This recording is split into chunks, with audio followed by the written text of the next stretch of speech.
하늘에나 땅에나 신이라 불리는 자가 있어 많은 신과 많은 주가 있으나 그러나 우리에게는 한 하나님 곧 아버지가 계시니 만물이 그에게서 났고 우리도 그를 위하여 있고 또한 한 주 예수 그리스도께서 계시니 만물이 그로 말미암고 우리도 그로 말미암아 있느니라.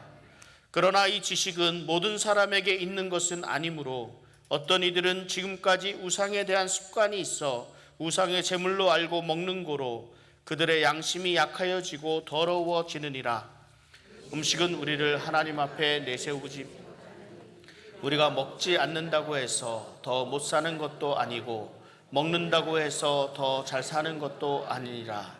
그런즉 너희의 자유가 믿음이 약한 자들에게 걸려 넘어지게 하는 것이 되지 않도록 조심하라. 지식 있는 네가 우상의 집에 앉아 먹는 것을 누구든지 보면 그 믿음이 약한 자들의 양심이 담력을 얻어 우상의 제물을 먹게 되지 않겠느냐. 그러면 내 지식으로 그 믿음이 약한 자가 멸망하나니 그는 그리스도께서 위하여 죽으신 형제라. 이같이 너희가 형제에게 죄를 지어 그 약한 양심을 상하게 하는 것이 곧 그리스도에게 죄를 짓는 것이니라. 함께 읽습니다. 그러므로 만일 음식이 내 형제를 실족하게 한다면 나는 영원히 고기를 먹지 아니하여 내 형제를 실족하지 않게 하리라. 아멘. 오래전에 우리 어느 성도님 집에 신방을 가게 되었습니다. 예배를 다 드리고 나서 우리 식사 대접을 하신다고 해서 기다리고 있었습니다. 음식들이 준비가 되고 무엇인가를 냉장고에서 꺼내는데 우리 함께 참석하신 집사님이 막 손으로 틀어서 막더라고요. 알고 보니 맥주를 꺼내서 저에게 대접을 하고자 이렇게 하셨습니다. 이분에게 있어서 이 맥주는 술이 아니라 그냥 음료수였습니다. 충분히 그럴 수 있습니다. 정말로 교회라는 곳에 처음으로 발을 들인 그런 젊은 부부가 있었습니다. 새가족반을 마치고 제게 전하는 말이 그럴 수 있겠구나 하는 생각을 가지게 하는 그런 말이었는데요. 당신이 교회 밖에 있었을 때 교회를 이렇게 보게 되면 교회 교인들이 모여서 헌금을 하면 그 헌금을 목사님이 다 가져가는 줄 알았답니다. 그런데 막상 교회에 나오니까 목사님이 가져가는 게 그렇게 많지 않더라고요. 저희 교회가 좀 이렇게 많이 못 가져가는 모양입니다.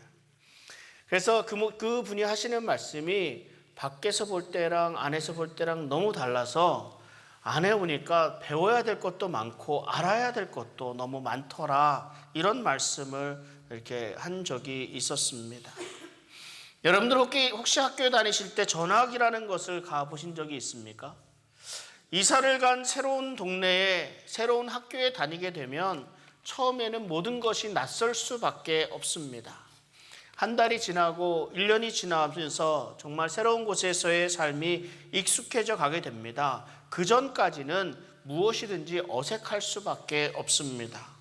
우리 교회 안에도 이와 같이 어색함을 느끼는 사람들이 많이 있을 수 있습니다. 교회에 출석하게 된 지 얼마 안 된 사람들은 당연히 어색하겠지만 교회에 출석한 지 오래되신 분들도 요즘처럼 교회가 매주 분위기가 바뀌고 여러 가지 바뀌게 되면 굉장히 낯설 수 있다는 생각을 해봅니다.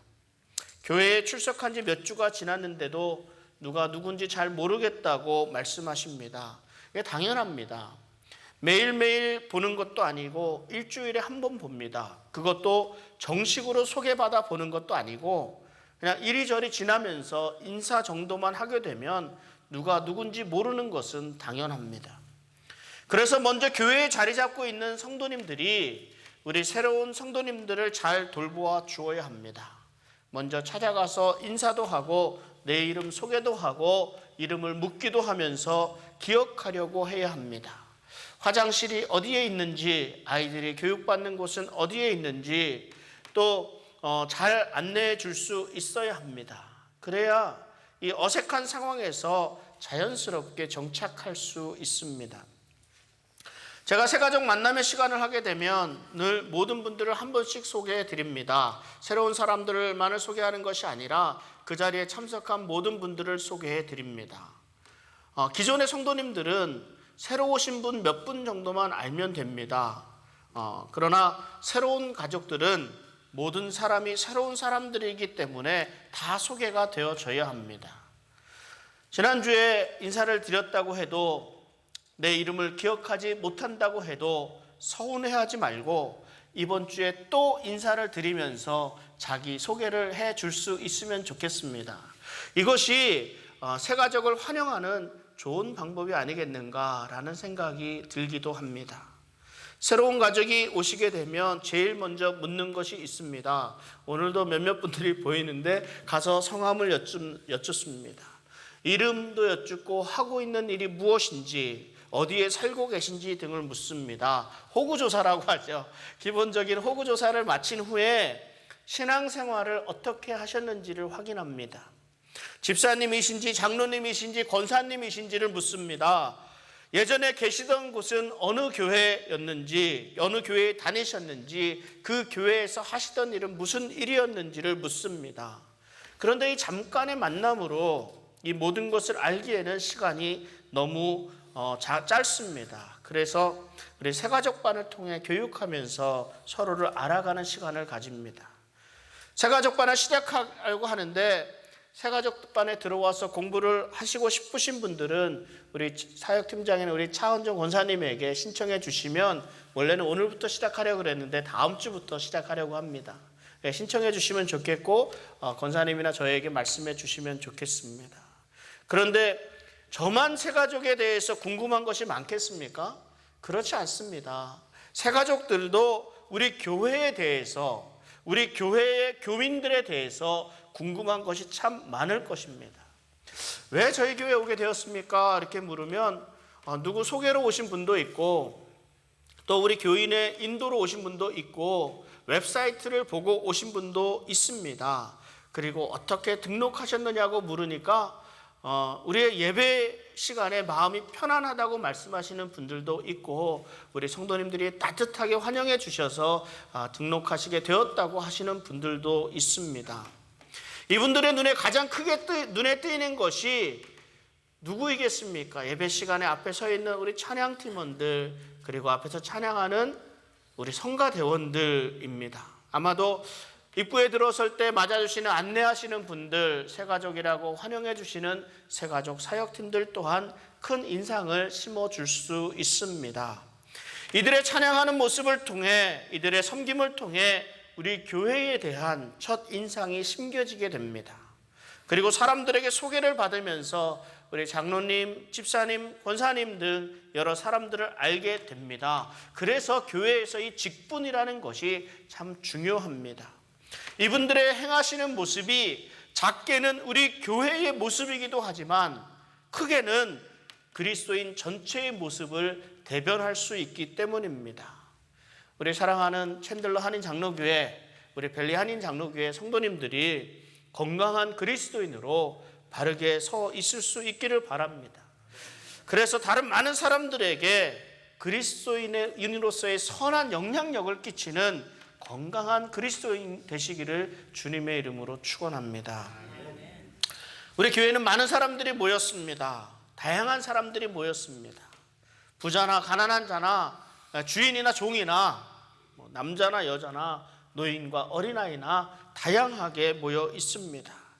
이렇게 다양한 사람들이 모인 공동체가 하나가 되기 위해서는 조화로움이 있어야 합니다. 한 성령, 한 믿음으로 그리스도 안에 하나가 되어야 합니다. 그런데 하나가 되지 못하고 다툼이 있고 나눔이 있습니다. 무엇 때문이겠습니까? 우리들이 아직 부족하기 때문입니다. 우리의 신앙이 여전히 자라가는 중에 있기 때문입니다. 어떤 분은 아직 어린아이와 같은 신앙을 가지고 계신 분이 있고, 어떤 분은 성숙한 신앙을 가지고 계신 분이 있습니다. 물론 교회의 직분이 개인의 성숙과 많은 관련이 있습니다. 우리 장로님, 권사님, 집사님들이 성숙한 그리스도인이라 할 수 있습니다. 그러나 꼭 그렇다고만은 말씀드릴 수 없습니다. 직분은 가지고 있지 않지만 또 성숙한 신앙인들이 참 많기 때문입니다. 반면에 직분은 가지고 있지만 직분에 부족한 사람들도 많이 있습니다. 제가 지난주인가요? 알고 지은 죄, 모르고 지은 죄에 대해서 말씀을 드렸지만 어떤 분이 성숙한 분인지 어떤 분이 어린아이와 같은 분인지 우리가 어떻게 알 수 있겠습니까? 막연히 우리는 목사님, 장로님, 그리고 권사님이시면 성숙하신 분으로 인정합니다. 인정해요. 그런데 그 기대에 못 미치게 되면 실망이 더 커지게 됩니다. 그래서 우리 직분자들이 더욱 자신의 삶을 경건하게 지킬 수 있도록 해야 합니다.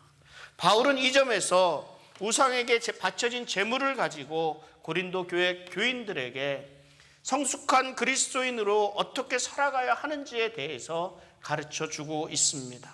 어떤 사람이 강한 신자인지 어떤 사람이 약한 신자인지 잘 분별할 수 있어야 합니다. 우상 숭배의 문제는 비단 고린도 교회에만 있는 문제는 아니었습니다. 이 문제는 당시 헬라와 로마 문화에 널리 퍼져 있었던 우상에 대한 제사 문제와 관련이 있습니다. 사실 바울은 적어도 신자라면, 적어도 교회 안에 교인이라고 한다면 어떤 형태라도 우상 숭배와 직접 관련을 맺어서는 안 된다고 가르쳐 왔습니다. 뿐만 아니라 예루살렘 총교회, 예루살렘 교회의 그 종교 회의에서도 우상에게 제물로 바친 그런 고기를 먹지 않도록 권면하고 있습니다. 그러나 고린도 교인들에게는 사실상 우상 숭배와 일절 관계를 맺지 않는다는 것은 불가능한 일이었습니다. 우선 우리 그 사람들이 만나는 장소, 그런 장소가 신전이나 우상과 관련이 있는 곳이었습니다. 공적인 모임, 사적인 모임에서 이런 장소를 벗어날 수가 없었습니다. 우상 숭배가 이미 삶 속에 깊이 들어와 있었기 때문입니다. 신전이나 우상에 관련된 장소가 사회의 중심 역할을 했었기 때문입니다. 여담이지만 제가 아리조나에 살기 시작한 지 이제 20년이 넘었습니다. 다른 지역은 모르지만 이 지역 이곳에서 한인 이민사회의 역사의 지식을 적어도 제가 20년은 가지고 있다라고 할 수 있습니다. 당시 한인 행사를 하고 또 기관 모임을 하는 곳에 참석을 해보면 제일 먼저 지역의 한 교회 목사님이 나오셔서 기도를 합니다. 그리고 그 다음 행사를 이어갑니다.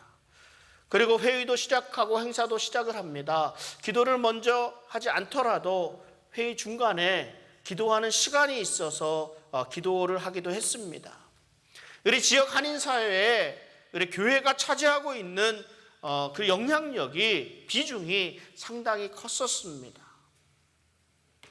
제가 교회를 다니지 않았다면 아마 왜 우리는 이렇게 교회 사람들이 다 나와서, 목사님들이 나와서 이럴까 할 정도로 그렇게까지 생각이 될 정도였습니다. 그런데 점점 시간이 지나면서 한인 모임들과 교회의 간격이 벌어지고 서로 별개의 모임이 되어버렸습니다. 그만큼 우리 교회의 영향력이 많이 사라져 간 듯해서 안타까운 마음이 들기도 합니다. 예전에 한인 이민사회 중심에 우리 교회가 있었다면 이제는 주변으로 밀려나 있는 것 같아 안타깝습니다.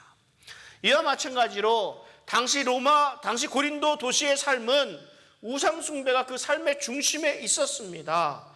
당시 고린도 교회 교인들이 갈등할 수밖에 없었던 것은 우상숭배와 관련이 있는 모든 이 제사의식들이 그들의 삶과 떼어놓고 생각할 수 없었기 때문입니다. 공식 행사에 가게 되면 제일 먼저 하는 일이 우상에게 제사를 지내는 일이었습니다. 일단 음식을 바치게 되면 사제는 그 음식을 세 몫으로 나누었습니다. 제일 첫째 몫은 그 번제단으로 제사를 드리는 데 사용을 합니다. 두 번째 몫은 사제의 몫으로 돌립니다. 그리고 세 번째 몫은 그 제사를 드리는 사람에게로 나누어 줍니다. 만약에 사제가 자신의 몫을 가져가지 않게 되면 그 고기들이, 그 제사에 우상에게 바친 그 제물들이 시장으로 보내집니다. 이것이 고린도 교인들이 갈등하는 이유 가운데 하나였습니다. 모든 음식은 일단 우상에게 제물로 바친 후에 시장으로 보내졌습니다. 그리고 난 뒤에야 비로소 각 가정에서 그것을 구입할 수도 있었고 제공이 될 수가 있었습니다. 그래서 교인들은 그 음식이 이방 신전에 바쳐진 제물이라는 것, 이미 오염된 음식인가 아닌가에 대한 의문이 들기 시작합니다. 그리고 만약 그렇다면 그 음식을 먹을 경우에는 자신들도 우상 숭배에 동참하는 셈이 되는 것은 아닌지 이 문제 갖고 고민하게 됩니다. 오늘 본문에서는 신전에 제물로 바친 음식들을 집중적으로 다루고 있고, 우리 고린도전서 10장에서는 또 시장에 팔려진 그런 육류에 대해서 설명을 하고 있습니다. 바울은 너희가 이미 알고 있지 않느냐라고 라는 말로 시작을 합니다. 우리가 다 지식이 있다 하는 이 말 가운데는 이 지식은 참신은 하나님뿐이시며 우상은 쓸모없는 존재에 불과하고 아무런 힘도 없다는 사실을 아는 지식이라고 할 수 있습니다. 모든 것이 다 하나님이 창조하신 것이기 때문에 무엇이든지 먹을 수 있고, 따라서 우상에게 음식을 제물로 바치는 그런 의식은 그 음식을 더럽힐 만한 아무런 힘도 발휘할 수 없다는 것을 고린도 교회 교인들은 잘 알고 있습니다. 그렇기 때문에 아무런 문제 없이 친구들과 더불어 그 음식을 먹을 수 있었습니다. 그러나 모두가 다 그렇지는 않았다는 것입니다. 일부 신자들은 그런 음식을 먹는 것이 매우 잘못된 일이라고 느끼고 있었으며 양심에 심한 가책을 받고 있었습니다. 이 일이 고린도 교회 교인들을 반으로 갈라놓는 원인이 되었습니다. 바울은 이 문제를 통해 고린도 교인들에게 이렇게 설명합니다. 우리 8장 1절 말씀을 다시 보면, 우상의 제물에 대하여는 우리가 다 지식이 있는 줄을 아나 지식은 교만하게 하며 사랑은 덕을 세우나니. 일부 교인들은 자유함으로 나아갈 수 있는 확실한 지식을 가지고 있었습니다. 하지만 바울은 이들이 사랑의 정신으로 다른 신자들을 대하지 않으면 아무런 소용이 없다는 것을 말씀하고 있습니다. 이들이 그리스도에 대한 지식을 자랑하는 데 그친다면 교만하게 될 뿐이며 결국 교회를 분열시키는 결과만 났습니다. 그들이 지식을 활용하여 교인들 사이에서 사랑으로 그 지식을 발휘한다면 교회를 세우는 데 도움이 될 수 있다고 말씀합니다. 지식은 교만하게 하기 때문에 이 지식을 가지고 있다는 사람들은 무엇을 아는 줄로 생각하며 자랑할 수 있다고 말씀합니다. 오늘날 신앙생활을 오래 하신 분들이 빠지기 쉬운 함정이 바로 이 부분입니다. 몰라서 잘못하는 것이 아니라 너무 잘 알기 때문에 잘못하고 있습니다. 바울이 이 사실을 지적하고 있습니다. 바울은 그 지식이 사람을 교만하게 만든다고 설명하지만 저는 이것을 자기 합리화란 말로 설명을 하고 싶습니다. 내가 바쁜 와중에 이만큼 정도만 해도 충분하다라고, 다른 사람들 신경 쓸 것이 무엇이 있느냐고, 하나님 앞에만 바르게 서 있으면 되는 것 아니느냐고 말을 합니다. 모든 것을 알 수 있는 사람은 아무도 없습니다. 또 모든 것을 알고 있다고 주장하는 사람은 아직 마땅히 알 것을 알지 못하는 사람이라 할 수 있습니다. 그러나 하나님을 사랑하는 사람은 진리를 아는 사람일 뿐만 아니라 자신이 하나님일 수 없기 때문에 모든 문제의 해답을 알 수 없다는 사실을 깨달은 사람이라 할 수 있습니다. 하나님을 사랑하는 것은 곧 하나님에게 복종하는 것이라고 볼 수 있습니다. 따라서 하나님에 대한 사랑은 자연스럽게 다른 성도들에 대한 사랑으로 이어집니다. 하나님을 아는 지식은 사랑과 밀접하게 관련이 되어 있습니다. 하나님은 사랑이시기 때문입니다. 우리가 4절 이후에 나오는 구절은 하나님을 아는 참된 지식이 그리스도인들로 하여금 자기보다 약한 신자들을 넘어지지 않도록 기꺼이 후원하고 도와주는 자리로 나아가게 한다는 사실을 설명하고 있습니다. 특히 우상에게 바친 제물의 그 음식들을 먹지 않음으로써 약한 신자들이 실족하지 않도록 돕는다고 말씀합니다. 이것은 자유함과 책임감 사이에서 우리들이 잘 생각해 보아야 할 문제들입니다. 우상의 제물로 바친 음식에 대해서는 오늘의 우리들에게는 좀 낯설은 이야기일 수 있습니다. 그러나 그 근본적인 갈등은 오늘 우리들의 삶 가운데도 그대로 남아 있습니다. 불신자들은 세상 속에 살고 세상에 속해 있습니다. 그러나 우리 신자들은 더는 세상에 속해 있지 않은 사람들입니다. 그러나 여전히 우리는 세상 속에서 살아가고 있습니다. 오늘 우리들의 삶을 둘러싸고 있는 환경들은 예수 그리스도가 없는 그런 가치관과 옛 습관과 인간 중심의 여러 사상들이라 할 수 있습니다. 그리고 지금 내 삶의 우선순위에 있는 것들을 보게 되면 비즈니스와 음식과 취미생활과 우정과 사랑들이라는 그 사랑들이 그 자리를 차지하고 있습니다. 오늘의 그리스도인들은 누구나 옛날 방식의 삶으로 돌아오라는 유혹을 끊임없이 받고 있습니다. 어떤 분들은 특별히 과거에 자신을 지배했던 이런 많은 것들을 의식적으로 피해야 하는 사람들도 있을 것입니다.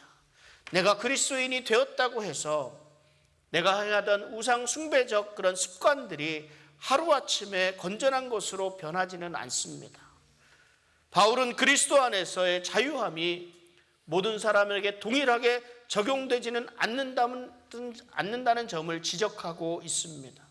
그리스도 안에서의 사랑은 우리의 말과 행동이 다른 사람들에게 어떤 영향을 미칠지 깊이 고려해 보아야 할 것을 말씀하고 있습니다.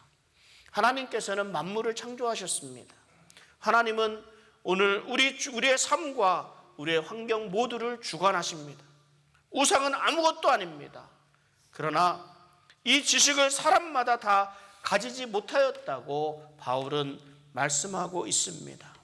이 지식을 소유하지 못한 사람들은 기독교 신앙에서 가르치는 우리 전지전능하신 하나님을 믿으면서도 다른 신들은 절대로 존재하지 않는다는 사실에 대해서 확신을 갖지 못합니다. 우상들이 살아있는 신이라고 알았었던 기억이 있기 때문입니다. 그리고 그 우상들에 대한 습관들 때문에 사람들의 마음과 그런 양심 속에서는 그 갈등이 여전히 존재하게 됩니다. 그래서 우상에게 바쳤던 고기를 먹을 때 그 의식과 그 고기를 별개의 것으로 생각하지 못하게 됩니다. 그래서 그 고기를 먹게 되면 우상의 제물로 알고 먹게 되는 겁니다. 이것이 양심의 가책을 불러일으키고 이런 약해진 양심 때문에 내가 지금 잘못 행하지 않은 일조차도 잘못된 행동으로 알게 되고 이것이 잘못인지 아닌지 확신하지 못하면서 헷갈려하며 살아가게 됩니다. 또한 새로운 초신자들은 기존 신자들의 이런 자유로운 행동을 보고 예수 믿기 이전의 습관으로 다시 돌아갈 수도 있습니다. 약한 신자들은 우상에게 제물로 바친 음식들에 대해서 옳고 그름을 분별할 줄 몰랐고 따라서 자기들이 그런 고기들을 먹을 때 양심이 약해지고 더러워져서 하나님께 죄를 짓고 있다고 생각을 했습니다. 바울은 신앙이 더 성숙한 사람들이 그리스도 안에 있는 형제 자매들 가운데 이런 약한 성도들을 어떻게 돌보아야 하는지 그 방향을 가르쳐주고 있습니다. 약한 신자들에게는 우리 성숙에 대해서 충고하고 있는 반면에 목회자와 지도자들 같은 이분들에게는 성도이면서 양심이 강하거나 약한 이들 사이에서 쉽게 발생할 수 있는 분쟁들을 어떻게 다루어야 할지 말씀해 주시고 있습니다. 성숙한 신자들, 강한 신자들에게는 자신들의 성숙함을 자랑하지 말라 말씀합니다. 자신들이 가지고 있는 자유함을 과시하지 말라고 말씀합니다. 이것이 약한 신자들을 넘어지게 하는 일이 일어나지 않도록 사랑 안에서 행할 것을 권면합니다. 제가 이전에 어느 미국 목사님이 성금요일 있죠? 고난주간에 성금요일에 골프를 치러 가시더라고요. 그래서 이 목사님이 정말 자유롭게 목회하시는구나 이렇게 생각했습니다. 여러분, 만약에 제가 성금요일에 골프를 치러 갔다 가는 걸 봤다, 우리 여러분들이 뭐라고 하시겠습니까? 아니, 목사님이 성금요일에 골프를 치러 가? 목사 맞아? 아니, 그렇게 말씀하실 거 아니에요. 그래서 저는 성금요일에 골프를 치러 가지 않습니다. 그러나 그 목사님이 성금요일에 골프를 치러 간 것은 그 교회 성도님들에게는 큰 문제가 되지 않았습니다. 오히려 이분들은 성금요일이라는 특정한 날을 주님의 십자가를 생각하고 주님의 부활을 생각해야 한다고 이렇게 정하는 것이 아니라 매일매일을 주님의 십자가를 생각하고 우리의 삶 가운데 항상 주님의 부활하심을 기억해야 한다고 여기고 있기 때문에 특별히 성금요일이든 부활주일이든 고난주일이든 크리스마스든 이거를 따로 이렇게 생각하지 않는 그런 교파에서 목회를 하시는 분이었습니다. 하나님은 어느 곳에나 있지 않습니까? 꼭 교회에만 하나님이 계시는 것은 아니지 않습니까? 내가 집에서 기도하던 교회에서 기도하던 하나님이 안 들어주시지 안 들어주시지는 그렇지 않지 않습니까? 내가 꼭 우리 집사님 어디 계세요? 지난주에 한번 말씀하시더만 내가 꼭 새벽에 교회에 나와야만 새벽기도 나와야만 하고 새벽잠이 많은데 낮에 기도하면 되지 않겠습니까? 꼭 주일에 예배를 드려야 하나요? 나는 그래도 하나님을 믿고 인터넷으로 설교도 듣고 기도도 매일 하니까 내 믿음에는 변함이 없다고 말하는 그런 분들도 있습니다. 우리가 언뜻 들으면 틀린 말이 없는 것 같습니다. 자유롭게 신앙생활 잘하고 있는 것 같습니다. 그러나 처음 신앙생활을 하시는 분들이 또 약한 신자들이 이 말을 듣게 되면 결코 바른 모습이 전해지지 않습니다. 하나님이 이 땅에 교회를 세우시고 한 믿음 안에 거하게 하신 데는 그 이유가 있습니다. 우리 약한 신자들이 넘어지지 않도록 잘 돌볼 수 있어야 합니다. 내가 생각하고 있는 것, 내가 많이 가지고 있는 것, 자유함을 가질 수 있지만 약한 신자들을 위해서 절제할 수 있어야 합니다. 한편으로는 어느 부분에서는 주 안에서 자유함을 누리지 못하는 이런 약한 신자들이 있습니다. 바울이 예를 들어서 설명한 우상에 바친 제물에 대해서와 같이 자유함을 누리지 못하고 죄의식 속에 갇혀 있을 수 있습니다. 그렇다고 모든 사람이 어떻게 행동해야 하는지를 내 나름대로의 틀을 정해놓고 그 틀에 맞춰서 다른 사람들을 판단해서는 안 될 것입니다. 내 판단의 기준이 하나님의 말씀에 기초하는지 아니면 단순히 내 자신의 생각인지를 분명히 확인해 보아야 합니다. 우리 그리스도인의 자유함은 무엇이든 어떤 것이든 가능하다라고 하는 것을 의미하지는 않습니다. 자유함은 반드시 그리스도인의 책임과 함께합니다. 약한 신자들은 무엇이 옳고 그른지 그 일을 해야 할지 말아야 할지에 대해 대단히 민감합니다. 강한 신자들이 보기에 옳은 일일지라도 믿음이 어리고 그리스도인의 삶이 무엇인지 전체적으로 배워가고 있는 이런 약한 신자들에게는 그 사실이 해가 될 수도 있다는 사실을 우리는 알고 있어야 합니다. 우리 미국 교회에서는 성찬식을 행할 때요, 진짜 포도주가 아닌 포도주스를 사용하는 교회가 많이 있습니다. 왜냐하면 알코올 중독에 빠져 있다가 벗어난 사람들이 많기 때문이라고 말을 합니다. 이런 사람들이 있을 경우에는 알코올 음료를 먹거나 그것을 제공하는 것은 지극히 어리석은 행동이 될 수 있기 때문입니다. 우리는 늘 예민하거나 어린 그리스도인의 마음이 상하지 않도록, 혹 우리 때문에 약한 사람들이 죄를 짓지 않도록 주의해야 합니다. 내가 누리고 있는 이 자유함보다 그리스도 안에 있는 형제 자매들의 믿음에 혼란을 주지 않는 것이 더 중요하다는 사실을 알 수 있어야 합니다. 내가 성숙한 그리스도인이라고 생각이 된다면 우리 다른 사람들을 위해 절제할 수 있는 성숙한 모습을 보일 수 있어야 합니다. 내가 아직 어린 신앙을 가지고 있다고 생각한다면 내가 여전히 가지고 있는 옛 생활의 방법들을 내려놓고 하나님의 말씀을 중심으로 그 말씀에 따를 수 있도록 결단할 수 있기를 바랍니다. 우리 이 시간 함께 찬송 부르겠습니다.